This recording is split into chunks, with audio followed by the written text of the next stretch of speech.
അഹമ്മദാബാദ് വിമാനാപകടത്തിൽ മരിച്ച പത്തനംതിട്ട പുല്ലാട് സ്വദേശിനി രഞ്ജിതയുടെ മൃതദേഹം നാട്ടിലേക്ക് എത്തിക്കാൻ സഹോദരങ്ങൾ വൈകുന്നേരം ഗുജറാത്തിലേക്ക് പോകും. ആരോഗ്യമന്ത്രി വീണ ജോർജ് ഉൾപ്പെടെ നിരവധി പേർ പുല്ലാട്ട് വീട്ടിലെത്തി കുടുംബാംഗങ്ങളെ ആശ്വസിപ്പിച്ചു. DNA പരിശോധനയുടെ ഫലം വരാൻ 72 മണിക്കൂർ വേണ്ടിവരുമെന്ന് ആരോഗ്യമന്ത്രി വീണ ജോർജ് പറഞ്ഞു. രഞ്ജിതയുടെ മരണവാർത്ത അറിഞ്ഞത് മുതൽ തന്നെ നിരവധി ആളുകൾ ഈ വീട്ടിലേക്ക് എത്തിക്കൊണ്ടിരിക്കുകയാണ്. മൃതദേഹം എപ്പോഴേക്ക് എത്തിക്കും എന്നുള്ളത് സംബന്ധിച്ച് അന്തിമമായൊരു വ്യക്തത വന്നിട്ടില്ല. പക്ഷേ ഇപ്പോഴും ആളുകൾ എത്തിക്കൊണ്ടിരിക്കുന്നു. ഈ കുടുംബാംഗങ്ങളെ ആശ്വസിപ്പിക്കാനുള്ള പാടുപെടുകയാണ് ഇവിടെ എത്തുന്ന ഓരോരുത്തരും എന്നുള്ളതാണ്. ഈ മാസം 28-ന് പാലുകാച്ചലൊക്കെ നടത്താൻ നിശ്ചയിച്ച ശേഷമാണ് രഞ്ജിത ഇവിടെ നിന്ന് മടങ്ങിയത്. എനിക്ക് പിന്നിൽ കാണുന്ന ഈ വീട് അതിനുവേണ്ടി ഒരുക്കിയതാണ്. അവളുടെ അത്യാവശ്യ പണികളൊക്കെ പൂർത്തിയാക്കി അമ്മയും 2 മക്കളുമാണ് ഇവിടെയുള്ളത്. അവരോട് ഇവിടേക്ക് താമസിക്കാനൊക്കെ നിർദ്ദേശിച്ച ശേഷമാണ് രഞ്ജിത പോയത്. എന്തായാലും രാവിലെ ആരോഗ്യമന്ത്രി വീണ ജോർജ് ഇവിടെ എത്തി കുടുംബാംഗങ്ങളെ ആശ്വസിപ്പിച്ചു. ഏറ്റവും വേദനാകരമായിട്ടുള്ള ഒരു സംഭവമാണ് ഈ കുടുംബത്തിനുണ്ടായിട്ടുള്ള നഷ്ടം. അതോടൊപ്പം തന്നെ ജീവിതത്തിൻ്റെ സ്വപ്നങ്ങളുമായിട്ട് മുന്നോട്ട് പോയിട്ടുള്ള രഞ്ജിതയുടെ വിയോഗം തീർച്ചയായിട്ടും ഈ നാടിൻ്റെ അപാര ദുഃഖമാണ്. ഇന്ന് വൈകുന്നേരത്തോടു കൂടിയായിരിക്കും സഹോദരങ്ങൾ അഹമ്മദാബാദിലേക്ക് പോകുക. അവിടെയുള്ള നോഡൽ ഓഫീസറുമായി സംസാരിച്ച് ജില്ലാ കളക്ടർ വേണ്ട ക്രമീകരണങ്ങൾ ഏർപ്പെടുത്തിയിട്ടുണ്ട്. ഇവിടുത്തെ നടപടിക്രമങ്ങളും പൂർത്തിയാക്കണം. ചില ലെറ്ററുകളും ഒക്കെ ആയിട്ട് വേണം പോകാൻ.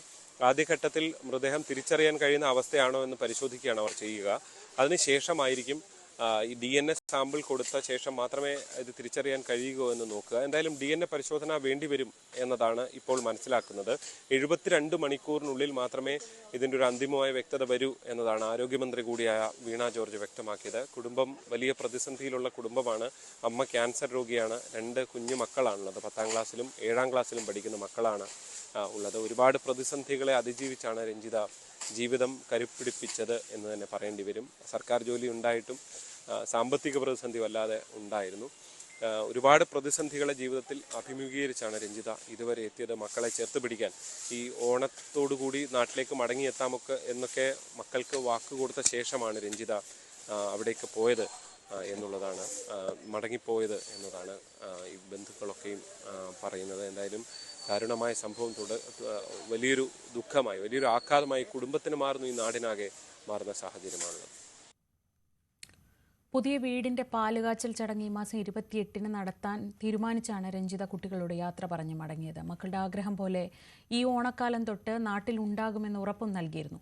ഒരുപാട് പ്രതിസന്ധികൾ നേരിട്ട് ജീവിതത്തിലേക്ക് മടങ്ങി വരാൻ ശ്രമിക്കുന്നതിനിടെയാണ് വിമാനാപകടം രഞ്ജിതയുടെ ജീവൻ കവർന്നത്.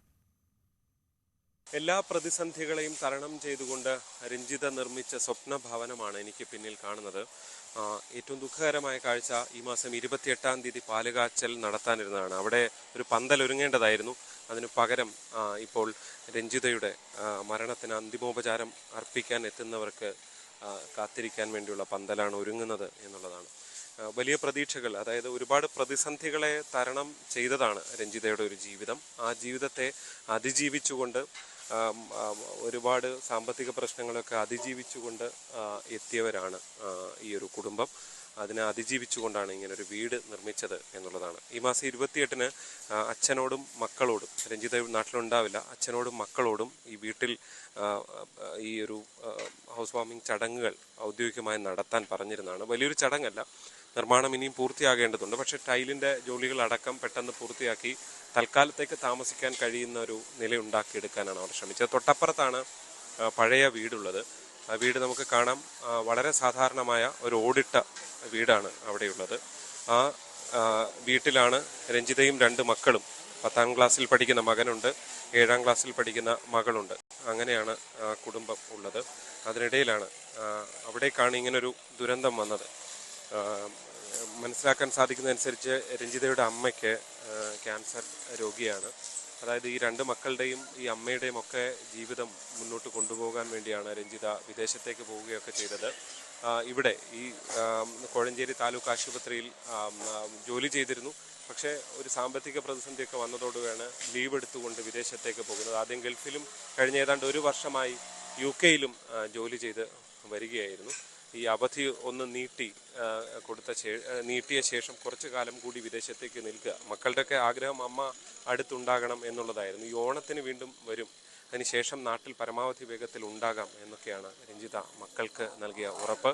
അതിൻ്റെ വേദനയിലാണ് കുഞ്ഞുങ്ങൾ ഉള്ളത്. നമുക്കത് കാണാൻ സാധിക്കും. ഇന്നലെ സ്കൂൾ വിട്ട് വന്ന ശേഷം വന്ന ഉടനാണ് ഈ ഒരു ദാരുണമായ സംഭവം ഉണ്ടായത് എന്നുള്ളതാണ് നമുക്ക് എടുത്ത് കാണാൻ സാധിക്കുന്നത്. ഇവിടെ നിരവധി ആളുകൾ ഇവിടേക്ക് എത്തിക്കൊണ്ടിരിക്കുന്ന കാഴ്ചയാണ് നമുക്ക് കാണാൻ സാധിക്കുന്നത്. അത്യന്തം ദാരുണമായൊരു സംഭവമായി തന്നെ രഞ്ജിതയുടെ വിയോഗം മാറുകയാണ്.